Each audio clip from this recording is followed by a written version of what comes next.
Olá, que bom ter a sua companhia para mais uma conversa aqui no Positivo e Próspero. Olá a todos! Hoje a gente começa a explorar um livro que promete muito, viu?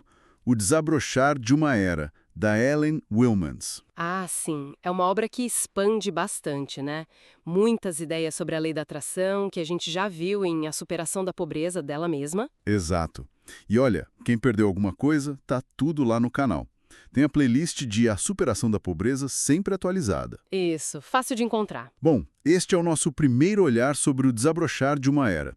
Vamos focar no capítulo 1, que tem o título bem sugestivo.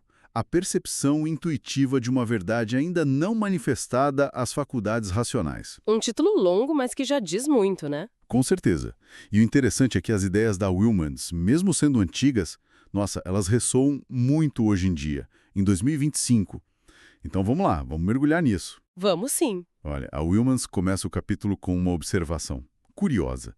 Ela diz que, racionalmente, a gente sabe, né? Todo mundo sabe que a morte é inevitável. Sim, a razão nos mostra isso pela observação. Mas ela diz que, lá no fundo, parece que a gente nunca aceita isso completamente para nós mesmos. É como se fosse real para os outros, mas para a gente, parece distante, quase irreal. É uma observação muito interessante mesmo.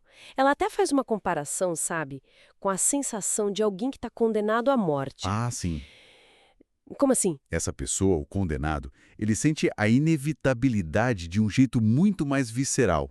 Enquanto a maioria de nós, a gente admite com a cabeça, mas não internaliza de verdade. Entendi. E o ponto-chave dela, o que é fascinante, é que ela sugere que essa resistência interna não vem só daquela esperança comum de uma vida após a morte. Ah, não? Então de onde viria? Ela postula que existe algo mais, sabe?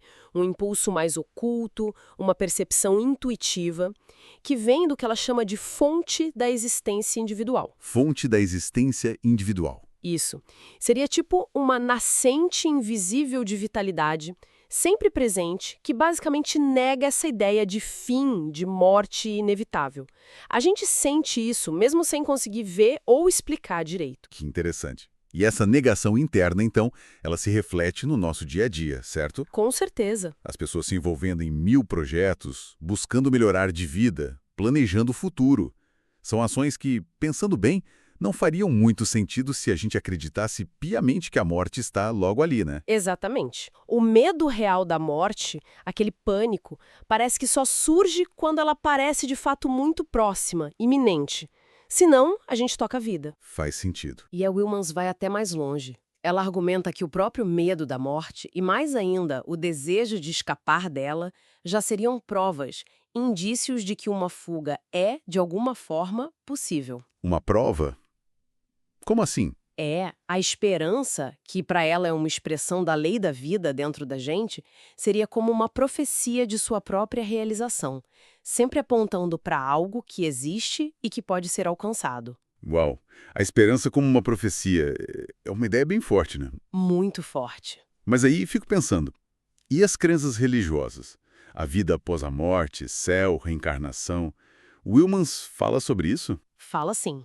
Ela reconhece essas crenças, claro, mas argumenta que nem mesmo elas eliminam totalmente o medo ou, principalmente, o desejo de viver esta vida aqui.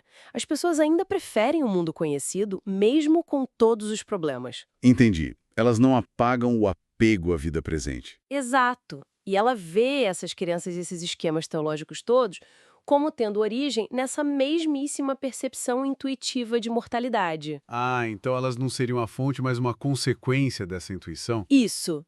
Seriam quase como um substituto, algo que a religião oferece para esse desejo que a gente tem de viver, de continuar, uma resposta do que ela chama de inteligência infantil de uma raça. Inteligência infantil. No sentido de uma humanidade que ainda não descobriu, segundo ela, o próprio poder de conquistar a morte aqui e agora e de projetar uma vida de progressão sem interrupção. A religião seria como um dedo apontando, sabe? Uma intuição infalível indicando um caminho que a gente ainda não aprendeu a trilhar por conta própria. Entendi a perspectiva dela, mas é importante a gente notar, e ela mesma admite isso no texto, né?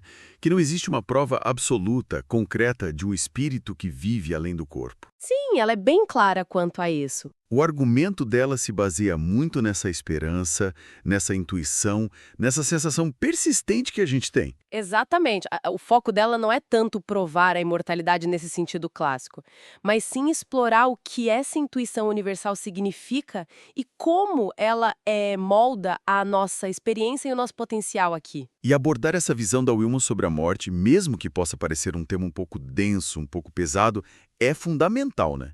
Para a gente poder compreender os conceitos que ela vai desenvolver depois sobre a lei da atração e o poder da mente. Sem dúvida alguma. A forma como ela encara essa questão da finitude abre todo um caminho para entender a força vital que ela acredita que todos nós possuímos. A sacada talvez seja essa, né? Que essa intuição de continuar, de não aceitar o fim, pode ser justamente a força motriz que a lei da atração utiliza. Exatamente. Essa resistência à ideia de fim pode ser interpretada não só como negação psicológica, mas talvez como um sinal do nosso potencial inerente de criar, de sustentar a vida, de ir além.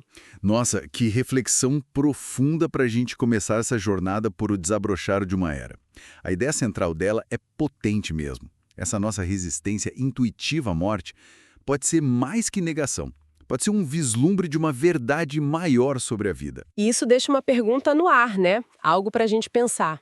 Será que essa percepção intuitiva de mortalidade, de continuidade que a Willmans descreve tão bem, não seria lá no fundo a força motriz inconsciente por trás de toda a busca da humanidade?